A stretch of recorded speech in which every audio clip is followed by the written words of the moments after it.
يكون مصطفى موجود شناوي غالبا بره القايمه. ده المشهد اللي الكل بيشوفه يعني. تاني انا النادي الاهلي انا هلاعب مصطفى شوبير، انت مش عاجبك امشي.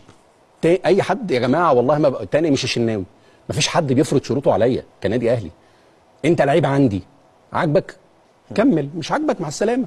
ايا كان هو مين، انا بتكلم في الافضل. تاني العدل ولا النجوميه؟ العدل طبعا. العدل. يبقى العدل بيقول ان مصطفى شوبير تالق في بطوله افريقيا يبقى هو اللي يلعب. النجوميه يبقى الشناوي يلعب.